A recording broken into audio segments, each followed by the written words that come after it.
Bismillahirrahmanirrahim. Assalamualaikum warahmatullahi wabarakatuh. Alhamdulillahirabbil alamin. Alhamdulillahilladzi musarriful qulubi ala mazidin ni'matih. Wa nashkuru ala ihsanihi alladzi masdalu jallu fadlih. Subhana man ta'ala sifatuhu an syabihi wal misal wa tanazzahat af'aluhu an naqsi wal i'lal. Wassalatu wassalamu ala asyrafil anbiya wa khatamil anbiya. Huwa rasulun amin ursila ilan nasi ajma'in rahmatan lil alamin habibina wa syafi'ina sayyidina Muhammad Allahumma shalli wa sallim alaihi ad-da'i ila siratal mustaqim siratal ladzina an'ama Allahu alaihim ghairil maghdubi alaihim waladdallin. Pertama dan yang paling utama, marilah kita panjatkan puji syukur kita kepada Allah Subhanahu wa taala, Tuhan yang memberi rahmat tanpa diminta, Tuhan yang mengampuni segala dosa. Salawat dan salam selalu tercurah kepada Nabi kita, panutan kita, teladan kita, Nabi Muhammad sallallahu alaihi wasallam, yang telah menakwahkan Islam sebagai agama dan mabda, kemudian menjelma jadi kekuatan yang melindungi 2/3 dunia. Pada kesempatan kali ini, izinkan Ana menyampaikan kultum yang insya Allah singkat dan akan membuat pemikiran Anda lebih menjulang tinggi dengan tema pemikiran. Ana ingin bertanya sesuatu dulu. Apa itu pemikiran? Ada yang tahu? Pemikiran ialah hasil yang diperoleh manusia dari aktivitas berpikir, yaitu berupa pemahaman-pemahaman. Pemahaman yang dimaksud di sini ialah pemahaman yang mencakup manusia, alam semesta, dan kehidupan. Apa yang ada di antara ketiganya, apa yang terjadi setelahnya, dan apa yang terjadi sebelumnya. Terkait pemikiran tak mungkin ketinggalan dengan satu hal. Apa itu akal? Akal merupakan sesuatu yang menjadi pembeda antara manusia dengan hewan, yang menjadikan manusia lebih mulia daripada malaikat. Akal merupakan salah satu hidayah yang sudah Allah berikan kepada manusia sejak lahir. Dari akal terjadi proses berpikir, tapi proses berpikir itu tidak akan terjadi tanpa 4 hal, sebagaimana disebutkan dalam kitab Nizamul Islam bab Qiyadah Fikriyah, juga disebutkan dalam kitab Mabadi Al-Islamiyah juz awal karya Kyai Haji Hafiz Abdurrahman. Beliau menyebutkan bahwa berpikir itu terjadi karena 4 hal. Yang pertama, adanya panca indera. Yang kedua, adanya fakta yang terindra. Yang ketiga, otak yang sehat. Dan yang keempat, adanya informasi sebelum. Contohnya apa? Qamarun. Tahu Qamarun? Tahu? Bulan. Bagus. Nah, bulan itu fakta yang terindra. Terindra dengan mata yang merupakan alat panca indera. Dari mana kita tahu namanya bulan? Dari informasi-informasi yang kita dapat sebelumnya. Dan informasi itu tersimpan dalam otak yang sehat, bukan otak yang gila. Nah, terkait dengan akal, tujuan adanya akal adalah supaya kita dapat merenungi ciptaan yang maha kuasa. Sebagaimana firman Allah Ta'ala, Quran surah ketiga ayat 190 juz 4.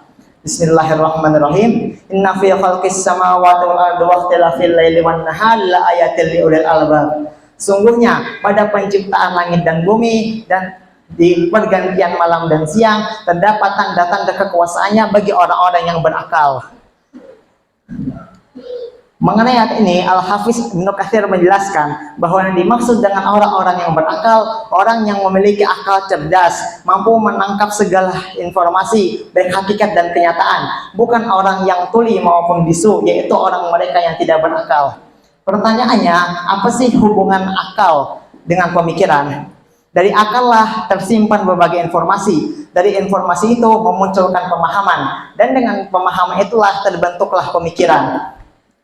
Terkait pemikiran, Syekh Taqi An-Nabhani dalam kitabnya At-Tafkir, beliau mendefinisikan pemikiran tergantung seberapa dalam akal menalarnya, dan itu terbagi dalam 3 hal. Yang pertama, fikrus saqti atau pemikiran dangkal, yaitu mendefinisikan suatu objek hanya pada satu sudut pandang, tidak mengaitkannya dengan sudut pandang yang lain. Contohnya, matahari. Tahu matahari?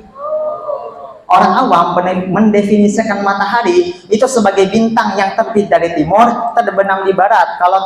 Kalau terbenam di barat itu kiamat, enggak? Oke, itu contoh pemikiran yang dangkal. Kemudian pemikiran kedua ialah fikrul amik atau pemikiran mendalam. Pemikiran mendalam ialah mendefinisikan suatu objek dan mengaitkannya dengan fakta-fakta yang ada di sekitarnya. Contohnya apa? Matahari lagi. Apa itu matahari? Matahari ialah bintang berdiameter 1,3920 juta kilometer. Memiliki radius 696 kilometer.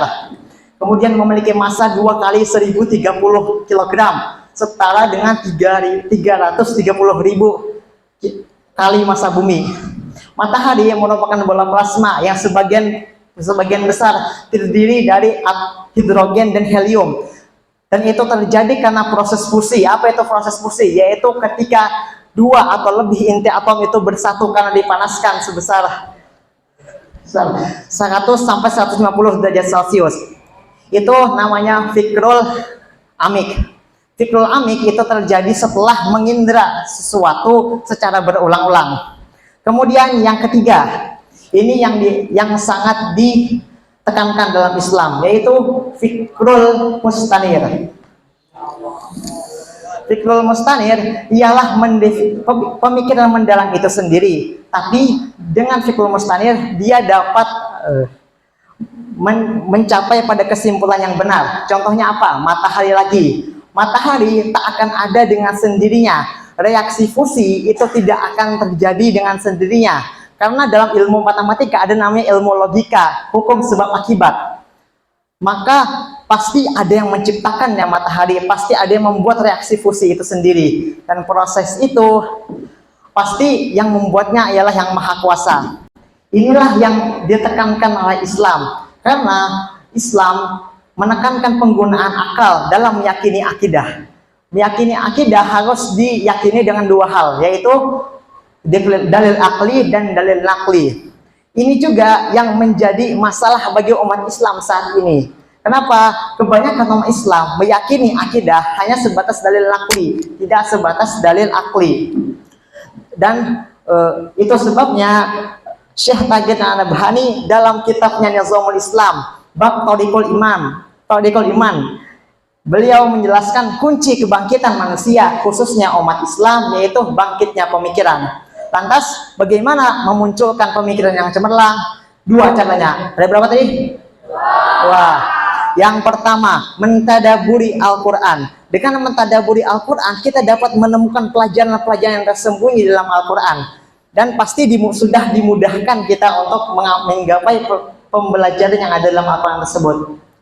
Yang kedua, menuntut ilmu. Dengan menuntut ilmu, kita diajak untuk berpikir kritis. Dan karena dalam menuntut ilmu, kita dapat mengaitkan suatu objek dengan segala informasi yang ada di sekitarnya. Jadi, pertanyaannya adalah, kesimpulannya apa? Endgame dari ini apa?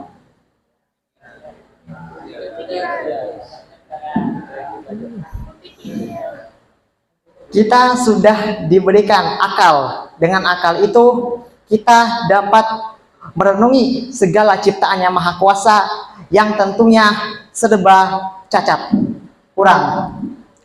Tapi ingat, kita boleh jadi orang pintar, kita boleh jadi Albert Einstein, kita boleh jadi Iron Man, kita boleh jadi Batman yang serba pintar.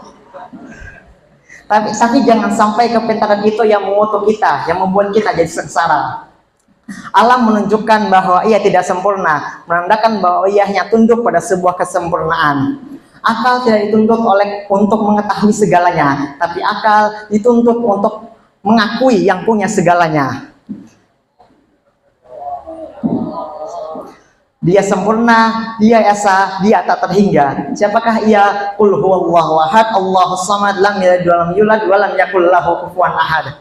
Iktafaitu kalami fi hadzal lail wa in wajadtu minni khata'an fa huwa min nafsi li'anna al-insan maqal khata' wan nisyan. In wajadtu minni shawaban fa huwa min Allah ta'ala wa huwa rabbul haq. Hadanallahu ikum ajma'in wa lakum minkum. Wassalamu alaikum warahmatullahi wabarakatuh.